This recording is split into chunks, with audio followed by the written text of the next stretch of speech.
Isang gabi sa Olongapo, may dalawang trans-Pinay o transgender woman na nakakilala ng Amerikanong sundalo.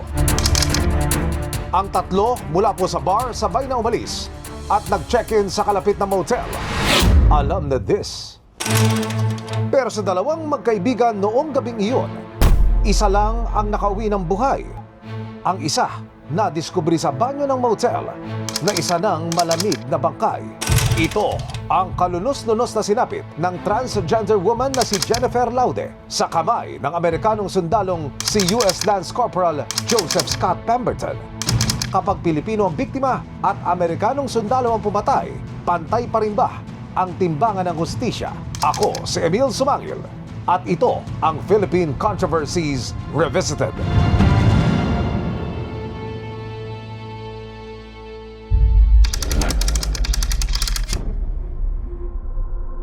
Nagsimula ang lahat gabi nitong October 11, taong 2014. Nagna-night out noon sa Ambiance Nightlife Bar sa Olongapo City. Ang 26 years old na si Jennifer at ang kanyang kaibigan at kapwa trans-Pinay na si Barbie. Doon, nakilala nila ang nooy 19 anyos lamang na si Lance Corporal Joseph Scott Pemberton, miyembro ng US Marine Corps na nasa Subic bilang bahagi ng regular na joint military exercises sa pagitan ng Pilipinas at Estados Unidos. Panoorin natin ang archive CCTV footage na ito.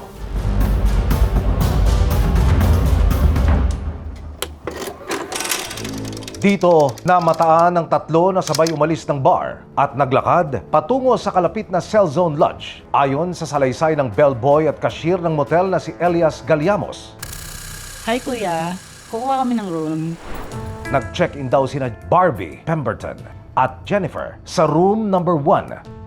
Agad daw umalis si Barbie at naiwan sa kwarto sina Jennifer at Pemberton.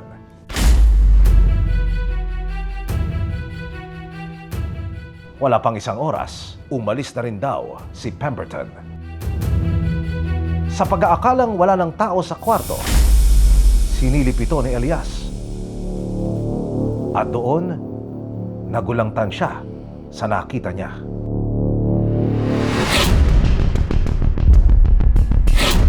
Ang wala ng buhay na si Jennifer. Halos hubot-hubad. May mga pasa sa katawan at nakalublob ang ulo sa inidoro. Ayon sa isinagawang autopsy, ang ikinamatay ni Jennifer asphyxia due to drowning and strangulation. Ibig sabihin, nalagutan siya ng hininga matapos malunod at sakalin.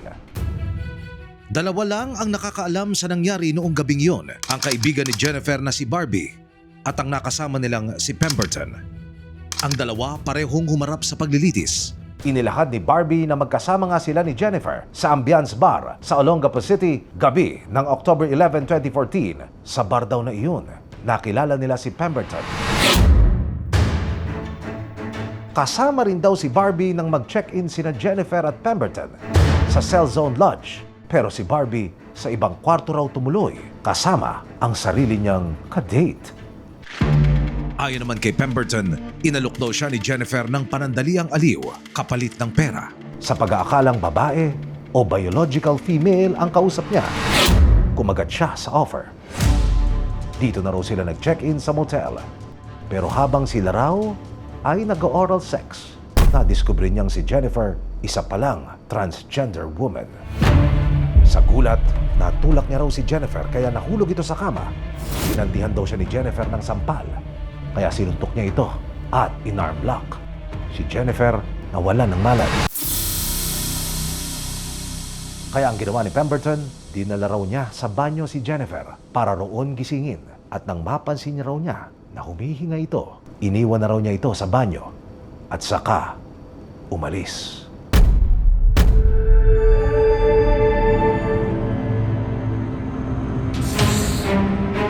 Noong gabi ring iyon, ang nagawa ni Pemberton kay Jennifer na ikwento nito sa isa niyang kasamahan sa Marine Corps, si Lance Corporal Jaron Michael Rose.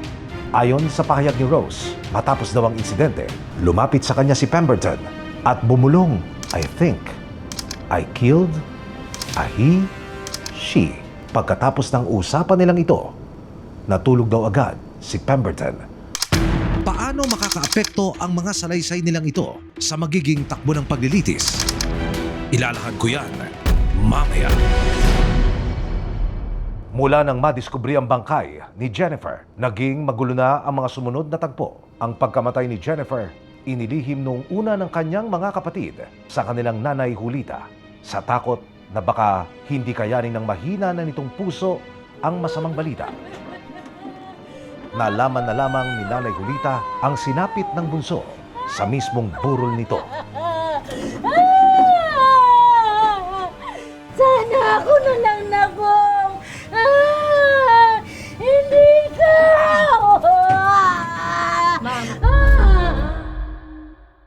Habang si Pemberton naman ay pinigil at nanatili muna sa kustodiya ng US military sakay ng USS Palalu. Noong October 22, inilipat siya sa Camp Aguinaldo. Bukod sa mga ebidensyang nakalap sa crime scene, gaya ng mga nakita noong used condoms, Malot daw ngayon ang takot si Barbie, ang kaibigan ng pinaslang na trans-Pinay na itinuturing ngayong mahalagang testigo sa kaso laban sa suspect na isang US Marine. binigyang atensyon din ng kaibigan ni Jennifer na si Barbie na kasama nila sa motel noong gabing nangyari ang krimen. Matapos naman niyang kilalanin ang pangalan at itsura ni Pemberton, na siya raw ang huling nakasama ni Jennifer nang mag-check-in sa motel, itinuring na vital witness sa kaso si Barbie. Nahanap ko po noon ang address kung saan nakatira si Barbie. Nakatutok si Emil Sumangil, exclusive. Naabutan ko sa kanilang bahay ang kanyang ama. Kwento niya, nang dahil sa kaguluhan, natakot daw siya para sa kaligtasan ng anak. Pinipilit lang na namin na medyo ikalmante yung pa namin, mga isip namin. Pero sa totoo, talagang kami, natatakot kami sa kalagayan ng anak ko. Sa kabila nito, kinumbisi pa rin daw niya ang anak na makipagtulungan sa kinauukulan para makamit ng kaibigan ng hustisya. Nakiusap din siya sa gobyerno na protektahan si Barbie. Dito, hindi na napigil ng ama ang kanyang damdamin. Ayoko po, talagang nananawagan kay Presidente, sa lahat ng kinakaukulan ng military na gusto ko bigyan ng protection yung anak ko. Baka mamaya kung anong mangyari sa anak ko eh. Hinamo naman ng kampo ni Pemberton ang kredibilidad ni Barbie bilang testigo at kinwestiyon ang pagkatao ni Jennifer dahil ang magkaibigan di umano parehong sex workers. Ang aligasyong ito tahasang itinanggi ng pamilya Laude at ng kanyang mga abogado. Sa gitna ng gulo, may kumalat pang mga haka-haka kung talaga bang may nangyaring pagtatalik sa pagitan ni na Jennifer at Pemberton. Nang inilabas ang resulta ng nirequest na DNA test ng kampo ni Laude sa mga used condoms na na-recover sa crime scene, napag-alaman kasi na hindi sila Jennifer at Pemberton ang gumamit ng mga ito. Sa kabila nito, kumpiyansa pa rin ang isa pang abogado ng pamilya Laude na si Attorney Virgie Suarez na malakas pa rin ang kanilang laban sa kaso. Ang ibig sabihin lang daw kasi ng negative na DNA test result ay hindi sina Jennifer at Pemberton ang gumamit sa mga condom at hindi nito mapapatunayan na hindi pinatay ng sundalo ang biktima. December 16, 2014, inilabas na ng Olongapo Regional Trial Court Branch 74 ng warrant of arrest ni Pemberton para sa kasong murder. Sa mga impormasyong inihain ng prosecution, inakusahan si Pemberton ng pananakit kay Laude, partikular ang panununtok at pagsakal kay Jennifer sa loob ng banyo. Giit pa nila, sinadya o intensyonal ang ginawang pagpatay ng suspect sa biktima, pero dahil sa bisa ng VFA o Visiting Forces Agreement, kahit may arrest warrant na si Pemberton, nanatili pa rin siyang nakapiit sa Camp Aguinaldo.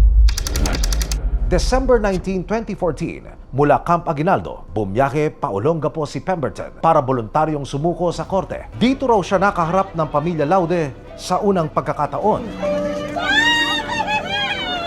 Kwento ni Marilu, mixed emotions siya nung makita ang lalaking di umano'y pumatay sa kanyang kapatid. Natatakot, nagagalit, at gusto pa raw nitong iuntog sa pader si Pemberton. March 23, 2015, mahigit 5 buwan matapos ang krimen, sa wakas, formal lang sinimulan ng paglilitis kay Pemberton. Kasabay nito, umugong ang balita na inalok di umano ang pamilya ni Laude ng kampo ni Pemberton ng 21 million pesos upang maibaba ang kaso mula murder at sa halip gawin na lamang itong homicide. Pero magkaiba ang bersyon ng dalawang panig. Ayon sa kampo ni Pemberton, ang pamilya raw ni Laude ang humihingi ng naturang halaga. Mariin naman itong itinanggi ng pamilya Laude. Sa ikalawang araw ng hearing, muling nagkaharap ang akusadong si Pemberton at ang kaibigan ni Jennifer na si Barbie nang tumayong testigo si Barbie laban sa Amerikanong sundalo. Inilahad ni Barbie na magkasama nga sila ni Jennifer sa Ambiance Bar sa Olongapo City gabi ng October 11, 2014. Sa bar daw na iyon, nakilala nila si Pemberton. Kasama rin daw si Barbie nang mag-check-in sina Jennifer at Pemberton sa Cell Zone Lodge. Pero si Barbie sa ibang kwarto raw tumuloy kasama ang sarili niyang kadate. Pagkaraan ng 5 buwan, nitong August 24, 2015, si Pemberton naman ang naglahad ng kanyang panig. Nang tumayo siya bilang testigo sa sarili niyang murder case, giit ni Pemberton ang pagsakal niya kay Jennifer. Self-defense lamang daw. Matapos siyang linlangin ito. Pero ayon sa ilang legal observers, ang ginawa ni Pemberton, malinaw na isa raw trans-panic defense. Isang legal strategy kung saan sinasabi ng akusado na ang kanyang marakas na reaksyon laban sa isang transgender, bunsod ng matinding pagkabigla o emosyon matapos malaman na transgender pala ang biktima. Rafi, alas 11 ng tanghali kanina nang magsagawa ng kilos protesta ang grupong Gabriela dyan nga sa Embahada ng Amerika. Maraming human rights groups at LGBTQIA+ advocates ang tutol sa paggamit ng trans-panic defense. Pinagmumuka kasi nitong katanggap-tanggap ang karahasan laban sa mga transgender. Ipinapalagay rin nito na ang pagkabigla sa gender identity ng isang tao ay sapat na dahilan upang mabawasan ang pananagutan sa isang marakas na krimen. Kaya giit ng kampo ng mga Laude, hindi ito depensa. Isa lamang itong pagtatangkang bigyang katwiran ang karasang sinapit ng biktima. Ika nga, victim blaming. Buwelta pa nila, tila totoo raw talagang may special treatment si Pemberton kahit isa na siyang suspect sa krimen. Ikinulong kasi siya, hindi sa Nubilibid Prison, kundi sa AFP Custodial Center sa Camp Aguinaldo, Paris. Paliwanag naman ng kampo ni Pemberton, yon ang nakasaad sa VFA na ang mga Amerikanong sundalong nakagawa ng krimen gaya ni Pemberton ikukulong sa mapagkakasundoang pasilidad ng dalawang gobyerno at ang pinili nila ay ang detention cell sa Camp Aguinaldo. Isa sa mga bumatikos sa di umano'y special treatment kay Pemberton, ang isa sa mga tumatayong legal counsel ng pamilya Laude. Tiyak, pamilyar kayo sa kanya. Ikaw talaga masyado mabagilig dyan. Siya po ang human rights lawyer na si Harry Roque. Opo, bago siya nadawit at nahainan ng human trafficking charges at naging abala sa paghingi ng political asylum sa Europa, nakilala si Roque bilang isang human rights lawyer at isa nga sa pinaka-kontrobersyal na kasong hinawakan niya, ang murder case ni Jennifer Laude. Habang hawak ni Roque ang kaso ni Jennifer, nakilala rin siyang kritiko ng VFA. Dahil si Pemberton ay nakadetain na lamang sa Aguinaldo dahil sa DNA, wala nang dahilan para siya'y manatili sa kanyang ginitoong hawla kung nandun pa siya. Dapat gaya ng lahat ng mga nakonvict ng mga mamamatay tao, dapat na siyang ilipat lalo mabilis sa panahon sa pinlupa. Sa ilalim kasi ng VFA o Visiting Forces Agreement, Makukulong si Pemberton sa isang pasilidad na napagkasundoan ng Pilipinas at Estados Unidos dahil sa di umano'y special treatment ng gobyerno kay Pemberton. Maaalalang na-trigger nito ang nooy nagpakilalang German fiancé ni Jennifer na si Mark Susselbeck. at noong October 2014, nagtungo si Susselbeck sa Camp Aguinaldo para umapela sa mga otoridad na isuko sa kustodiya ng Pilipinas si Pemberton. Pero dahil nga bantay sarado ito, hindi sila pinayagang makalapit. Basta naman kami nakakasampa dyan. Magsasalita kami na magsasalita. Kami na nga nakagrabyado, kami pa pinagtataguan. Dahil wala naman pala kayong jurisdiction, hayaan mong hulihin sila ng mga Amerikano. Sige. Wala pala kayong jurisdiction eh. Di sige, ito kunin na nila yung pamilya. Patayin na rin nila. Sa gitna ng tensyon, hindi na napigilan ni Susselbeck na mag-over the bakod sa isang restricted area ng Camp Aguinaldo. Na videohan pa siyang itinulak ang isang sundalo na humarang sa kanya.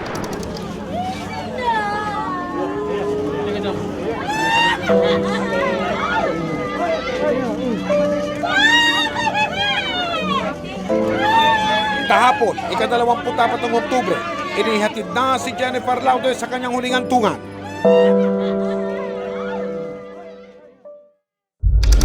Noong October 26, 2014 o 2 araw, matapos ilibing ang nobya, siya naman ang hinarang ng Bureau of Immigration at sinampahan ng deportation case ng AFP. There was no need for a harass like this. This is Hollywood. Commissioner, Justice Secretary De Lima, kunin nyo ang passport. Pasiputin nyo si Pemberton sa hearing. Pag hindi nyo po nagawa yan ang lumalabas, instrumento po kayo ng mga Amerikano, instrumento kayo ni Pemberton para ilihis ang issue. Habang ini-interview ng media si Roque, Jennifer, at wala! Oh my gosh! sabi ng umaalalay na doktor, nahirapan itong huminga dahil sa stress. December 1, 2015, mahigit isang taon matapos ang pagpaslang kay Jennifer, naglabas na ng hatol ang Olongapo Regional Trial Court. Kahit itinanggi man ni Pemberton na inilublob niya si Laude sa inodoro at humihinga pa raw ito nang iwanan niya sa kwarto, nakita sa medico legal na ang ikinamatay talaga ng biktima, pagkakasakal at pagkalunod. Kaya si Pemberton, guilty beyond reasonable doubt para sa kasong homicide. Pero teka, homicide? Bakit naging homicide? Eh hindi ba't murder ang ikinaso sa kanya?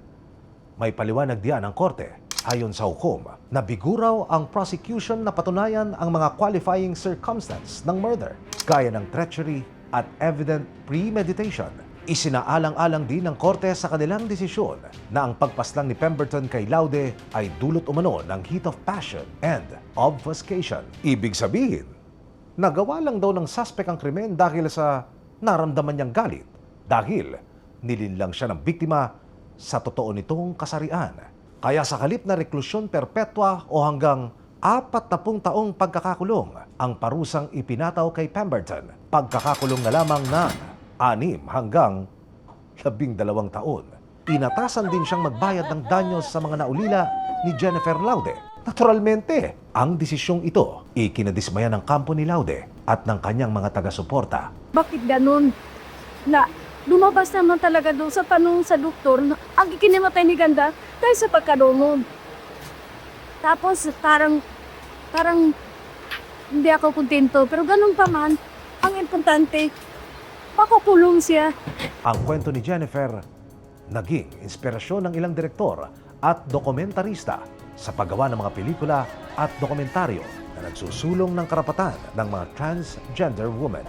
Gaya na lamang ng 2018 documentary film ni PJ Raval na Call Her Ganda.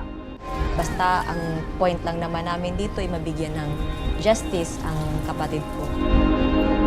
Baka maulit-ulit kasi ganun din. Pero ang paghahanap ng hustisya para kay Jennifer hindi pa pala tapos.